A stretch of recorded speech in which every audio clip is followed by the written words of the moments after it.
Hello again. I'm back with another clock to restore. This one is a General Electric Telechron clock, and I did some research on it and found that the model name is the Tudor. It was manufactured in the years between 1928 and 1932, and there's an information plate on the back. It gives the model as M1, and they also have a serial number listed here. And I found that they stopped using serial numbers on the plates around 1930, which means this clock had to be made sometime between 1928 to 1930. I received it in a non-working condition, and I don't know if it's because the power cord is missing or if the rotor is frozen on the inside, which is common with these older clocks. Another thing of interest is that it has the space for what is usually the power interruption indicator, but that device is missing. If you look in there closely, you can actually see the gear behind it. And the other difference is with other clocks that have that device, when the power is turned off, it drops down, it turns red. You flip it upside down, it gets reset to white when the power is on. This one has a stem in the back. It comes in and out, and the writing around here says that it's an interruption reset. So somehow pulling this when you lose power or turning it changes that little device. And what I'm hoping is that it has come loose and is floating around somewhere in the case, but I'll see if we can find it when it's opened up. So the next step is going to be to figure out the easiest way to get it apart. So let me take a look and we'll come back. From restoring other clocks similar to this, I know that I have to remove the set knob, which is for turning to change the time, in order to get the back off, because the hole underneath it is too small for this knob to fit through. And to do that, I have to grab the stem, usually with a vice grip, but I don't have enough gap here to grip it. I'm also noticing 5 screws, one here, here, and 2 here. These 2 are larger. So what I'm hoping is going to happen, I think, is if I just take out these 3 screws, these 2 hold the clock mechanism to the back of this case, and the whole clock hopefully will come out, and then I'll have better access to the stem in order to remove this knob. So we'll start with these 3 screws first. I've removed the 3 screws, and now let's see if the whole thing comes out. And it does. So we'll put the glass aside.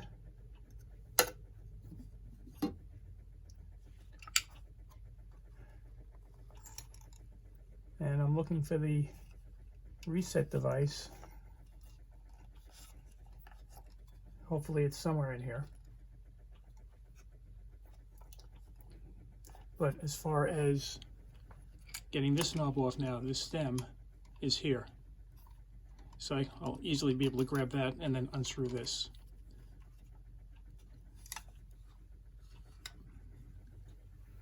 So I'll do that first.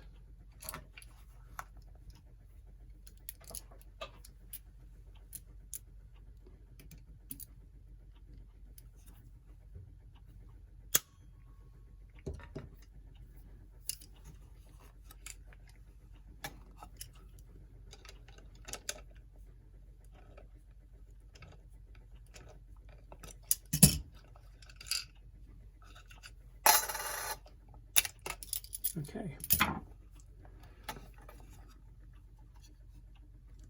Now, to get the rest of this mechanism from this back plate of the case, now I have to do these 2 screws.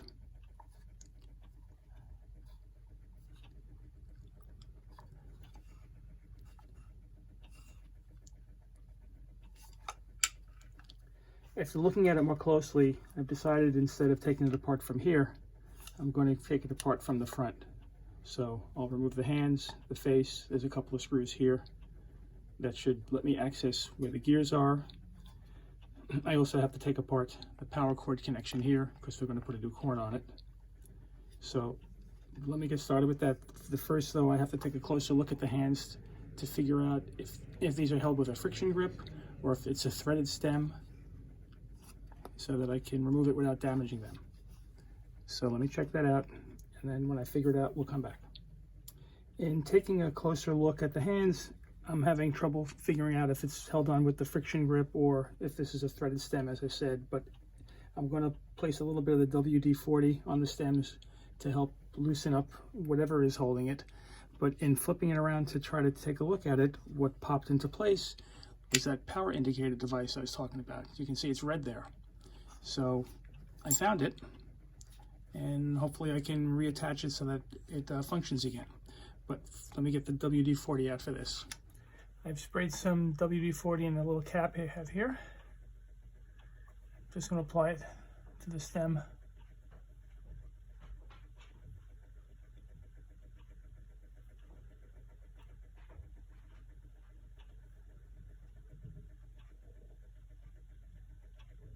And we'll give that 5-10 minutes to let it seep in. I'm having a lot of trouble trying to get the second hand off. It's not really budging. I don't want to force it. It's even difficult to turn it. I believe that the rotor, which is this, is frozen, and that's what causes the second hand to go around. So what I'm going to do instead is take it apart from the back, take out these screws, try to get the rotor out, which hopefully will free up the second hand, and then I can figure out better on how to remove it. So I'll go ahead and get these screws out next. I've removed the 2 screws, and what I'm noticing and what I have read up on it is that this clock is considered to be one of the early ones that was made by Telechron, and I'm seeing that it's a lot bigger and bulkier than ones that were made later on. For example, the screws that I'm taking out are just incredibly large compared to what's usually used to hold these cases in. But now that they're off, let's lift up this back plate and see what we got. Okay, this is the rotor, and we're going to remove that next. And the way to do that is probably to take out these 2 screws here. This little knob is for the power interruption indicator. And we'll have to figure out how that works. But I'll get these 2 screws out next. 2 things I've realized in looking at this is that I don't have to take out these screws. I can slip the coil housing right out of the rotor this way.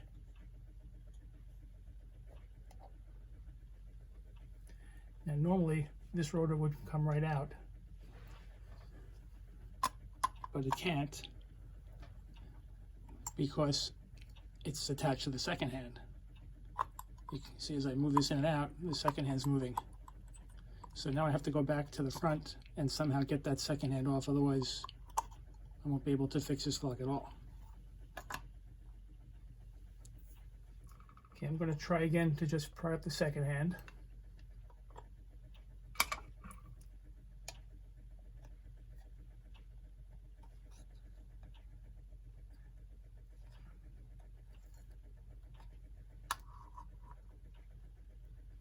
And it's definitely, something's moving.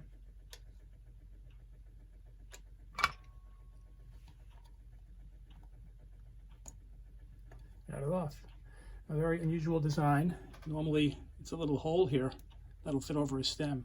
This sort of has a sleeve that fits over, I guess, the shaft that's in here, which is really part of the rotor, which just fell right out once I got the second hand out. So the second hand actually fits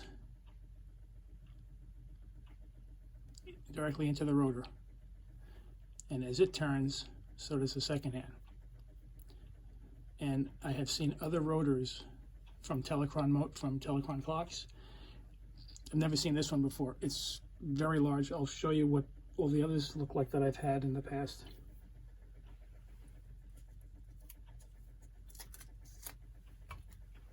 This is a Telechron rotor.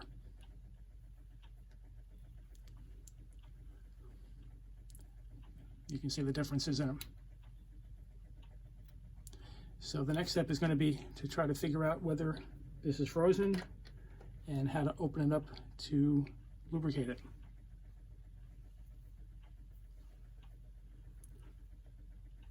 The way to test to see if the rotor is working is I have to place it back into the housing. I have to attach a power cord here and see if it actually spins. But the first thing I want to do is remove this electrical tape and just take this what's left of this old power cord off of here, attach a new cord, then we'll seat the rotor, plug it in, and see what happens. So I'll come back when all of that is done. I've removed what was left of the old power cord here and attached a new one. And what I've also noticed is that this has been repaired sometime in the past, because the original wiring here is the cloth covered type, which happens to be in very good shape. Usually when I see them, it's all crumbling. I attached the new wire, I plugged it in, and I'll have to move closer so you can see, but the rotor is in fact working. And this turns at 1 revolution per minute, and that's why the second hand stem goes directly into this, and that's your 1 minute each time it goes around. This particular type of rotor is what's known as a B type. It's one of the earliest ones that they made, way thicker than and larger than this is the S type, which is the last one that they were making.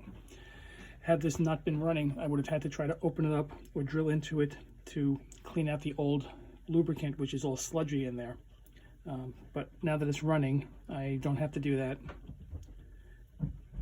So the next step is going to be take apart the rest of this, get to the gears, clean, lubricate them, and see if we can figure out why the power interruption indicator fell off and if I can get it back on.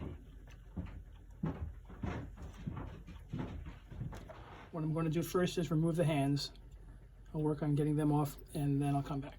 Getting the hands off proved to be a real challenge. The WD-40 wasn't really cutting it, so I added some liquid wrench, and that seemed to do the job. The next step is to take off the face, and that's held on here by a couple of screws. There's also a spring here. And then I think to access the gears, I have to undo this plate underneath it. There's several screws holding it in place. So I'll take these two out next, and then we'll lift off the face. The screws are loose. We'll lift this up and see what we have here. A couple of springs underneath each screw. I don't know if you saw them falling off or not. So one screw, two, one spring, and the other. Okay. Most unusual. There's our little device floating around in there. So 1, 2, 3, 4 screws hold this plate down. That's going to get me into the gears. I'll take these out next and then I'll come back.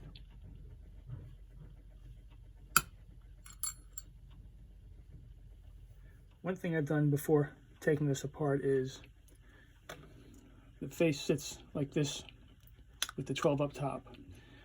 Once this plate comes off, it seems to be shaped equidistant sort of. If it got turned around the wrong way, I might not know that. So I wrote a 12 on the top here, as well as on the plate underneath it. So this way I know when everything goes back together, where the 12 is going to go. So I'm going to undo these screws next. I've removed the screws, and I'll try to lift up this plate and see what we have here.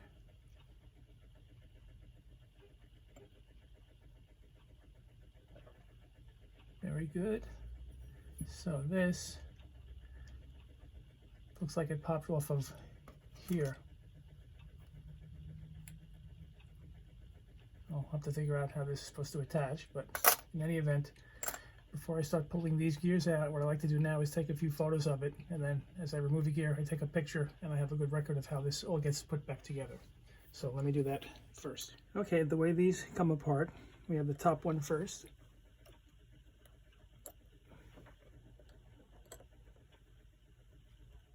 And then this one,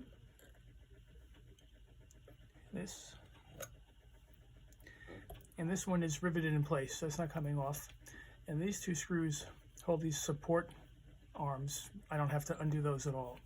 So I'll just clean those gears up, lubricate them a bit, and I think the biggest challenge is going to be figuring out how this thing is attached. So let me clean everything up and we'll come back. before cleaning everything up, I've been looking more closely at how this might have been attached, and what I discovered is this is the piece that controls it, and I noticed that on one end of it, maybe you can see it, is a little red tip to it, and that, I believe, I don't know how it was secured, but it was stuck in the back of this. Whether it was riveted on, I don't know, but that's how it went. This piece, this is the back plate, went through here, so you can control this from the back. On the front, you have this piece. These bars went by these screw holes, and this piece went through the hole in the middle of the plate, center. And then this fit over it. And right on that tip there is where that has to be affixed, but obviously on the other side.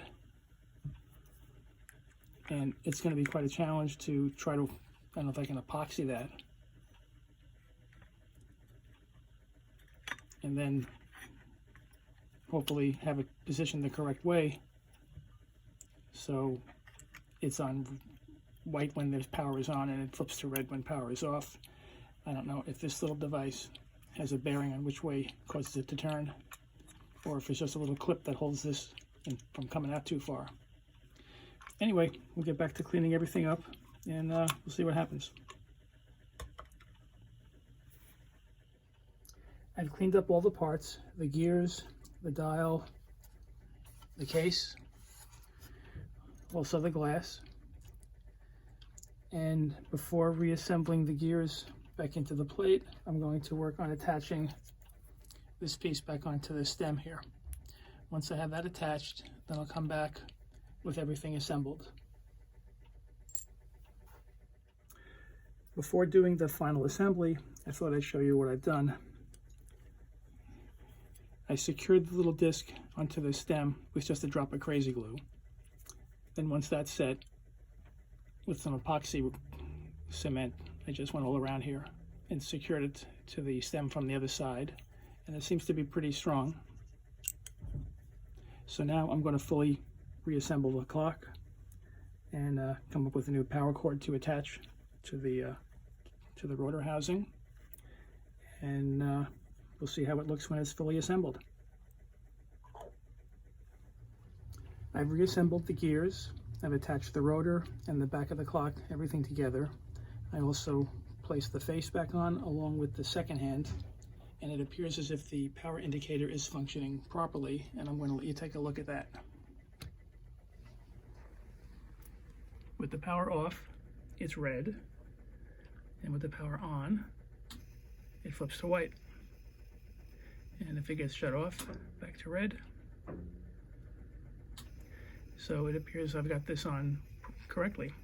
Next step will be put the other hands on the face, get the clock back into the case, and finish everything up.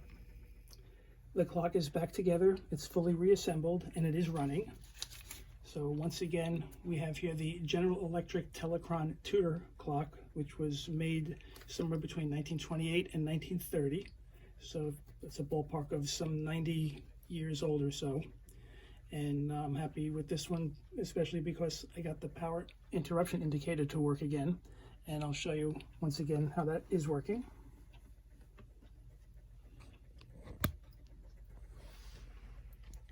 See if we can see it go from red to white when I turn the power off, or rather white to red. The power is off, back on it goes to white. So there you have it. That pretty much wraps it up.